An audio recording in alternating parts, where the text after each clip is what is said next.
साथियों नमस्कार। आज आपके बीच में एक नए विषय के साथ में फिर उपस्थित हुए हैं।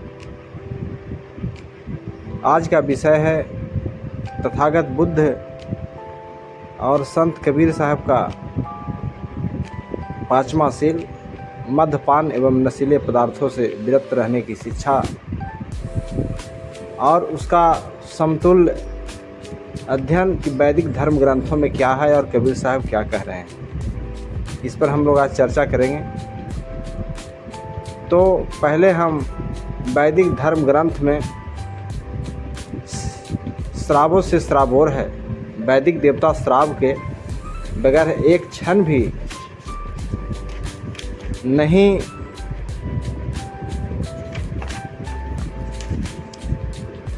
रह सकते।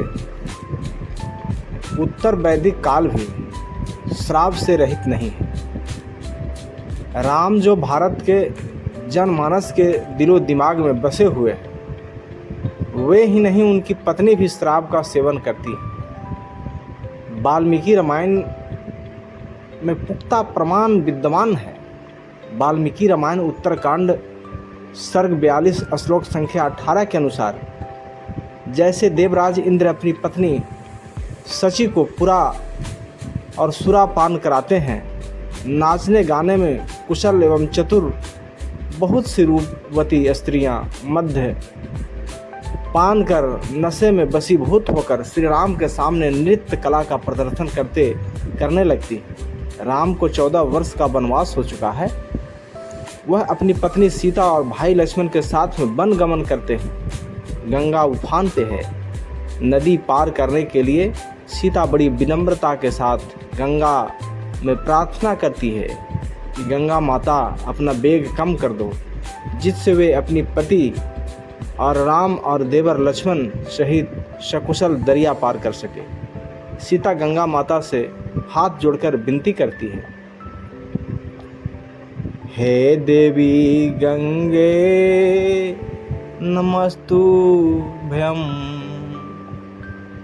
निवृतः वनवासतः रामायण पूज्यवत्सलं लक्ष्मणासं विन्तः सुराघट सहस्रत्रेण मासभूते दनेन च यद्यतां प्रेयतां देवी पुनः पुनरोपागता।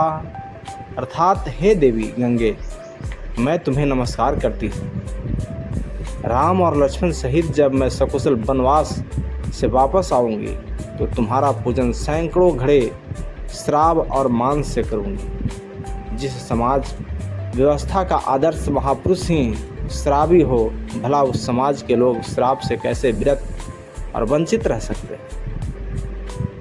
शाक्त ग्रंथ तो यहाँ तक धर्मादेश देते हैं कि पित्वा पित्वा पुनः पित्वा यादव पतित न भूतले पुनरुत्थवाय वै पित्वा पुनर्जन्म न विद्यते। पियो पियो पियो पुनः पियो तब तक जब तक जमीन पर गिर न पड़ो, पुनः उठो फिर पियो, इससे पुनर्जन्म नहीं होता। सत्यार्थ प्रकाश के समूल 11 के भैरव वाच में मद्यपान करने के लिए प्रोत्साहित किया गया है। यथा मध्यमांस च निम्न च मुद्रा मैथुनमेव च एते पंचविकरा सुरमोक्षदता ही युगे। अर्थात श्राव, मांस, मछली, मुद्रा, संभोग, ये पांचों युगांतर लोगों को मोक्ष करने और मोक्ष प्रदान करने वाले हैं। अब आइए हम लोग बात करते हैं, ये तो रहे धर्म ग्रंथ के और वेद शास्त्र के कुछ उदाहरण, जिसमें श्राव को, मद्यपान को किस प्रकार से बढ़ा चढ़ा करके बताया गया है और उसे ज़रूरी बताया गया है। पर अब हम लोग बात करते हैं कबीर साहब की। कबीर साहब मद्यपान के संबंध में, मांस मछली मदिरा के संबंध में क्या कहते हैं, हम लोग उस पर चर्चा थोड़ा सा करते हैं। तो कबीर शराबी समाज का वर्णन करते हैं तथा उन्हें नशा विरत रहने का मार्ग भी बताते हैं। कबीर के अनुसार कहते हैं कबीर, मांस मछलियाँ खाते हैं, मांस मछलियाँ खाते हैं, सुरापान सो से ते नर जड़ से जाएंगे जो मूरी को खेत। अर्थात कबीर साहब कहते हैं कि मांस मछली इत्यादि मांसाहार का सेवन करने वाले तथा शराब पीने वाले लोगों का जड़ मूल से सत्यानाश उसी तरह से हो जाता है जैसे खेत में उगी हुई मूली को उखाड़ने पर वह समूल नष्ट हो जाती है। तो कबीर साहब किस प्रकार से मांसाहार और शराब मद्यपान पर उन्होंने अपनी विचार व्यक्त किया और इसको समाज का सबसे दूषित सामग्री बताया है। और आगे कबीर साहब कहते हैं कि मांस बिखे मदिरा दिवै, धन विश्वास खाए, जुआ खेली चोरी करे, अंत समूला जाए। कबीर साहब कह रहे हैं कि मांस बिखे मदिरा दिवै, धन विश्वास खाए, जुआ खेली चोरी करे, अंत समूला जाए। अर्थात कबीर साहब कह रहे हैं कि जो लोग मांस और शराब का सेवन करते हैं, धन को वेश्या गमन में बर्बाद करते हैं, जुआ खेलते हैं और चोरी भी करते हैं, ऐसे लोग पूरी तरह बर्बाद हो जाते हैं। तो समाज को किस तरह से कबीर साहब ने सुधारने का प्रयास किया, उनको जगाने का काम किए हैं। और इन सब चीज़ को जिन्होंने कबीर साहब ने वर्जित किया है, इससे समाज का बट्टाधार हो रहा है, समाज में वैमनस्यताएँ आ रही है, वैसे चीज़ों को कबीर साहब ने बिल्कुल वर्जित किए और कहते हैं कि भांग तमाकू धथुरा आफू और शराब, कौन करेगा बंदगी से तो भय खराब। कबीर साहब कह रही हैं कि भांग तमाकू और धतुरा आफू और शराब, कौन करेगा बंदगी से तो भय खराब। अर्थात कबीर साहब का कथन है कि भांग तमाकू अफीम और शराब का सेवन करने वाले दुर्जनों को ऐसा और कौन व्यक्ति मूर्ख होगा जो इसे नमस्कार करेगा, इसे प्रणाम करेगा, ऐसे व्यक्ति सम्मान के लायक नहीं।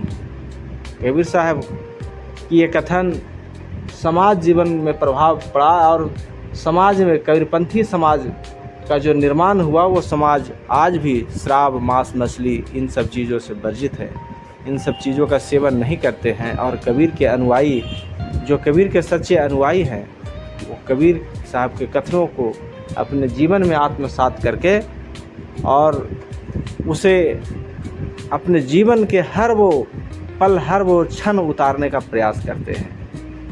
कबीर एक ऐसे क्रांतिकारी संत हुए जिन्होंने अपने जीवन में असमानता को नकार करके एक समान जीवन, हर वो एक इंसान को समान लेवल में लाकर खड़ा किए और उन्होंने कहा कि आप ही सब कुछ हो, आपके अंदर ही सब कुछ है, काया में है सब कुछ है।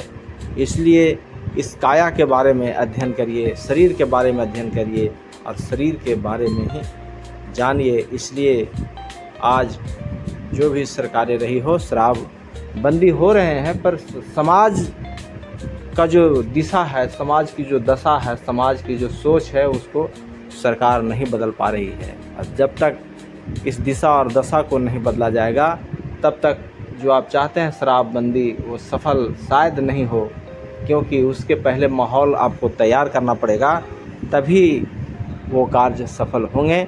लेकिन ऐसा नहीं किया जा रहा है। तो साथियों, ये रहा बुद्ध और कबीर का संयुक्त 5वां शील जो मद्यपान से विरत रहने की शिक्षा देती है। तो आपको कैसा लगा ये मुझे कमेंट करके अपने विचार के रूप में हमें बताएंगे, और उम्मीद है कि हमारे चैनल को आप सब्सक्राइब करेंगे, शेयर करेंगे, लाइक करेंगे। तो कबीर और बुद्ध के जो विचार से ओतप्रोत हैं, जो चाहते हैं कि कबीर और बुद्ध के विचार को आत्मसात करें, वैसे लोगों के लिए हमारे चैनल पे स्वागत है। और इस देश में समानता और मानवता स्थापित करने के लिए हर वो व्यक्ति को प्रयास और प्रयत्न करना चाहिए, चाहे जिस हालत में भी हो, जैसे भी हो, हम लोग इसके लिए संघर्ष करेंगे। शुक्रिया। जय संविधान, जय भारत, जय लोकतंत्र।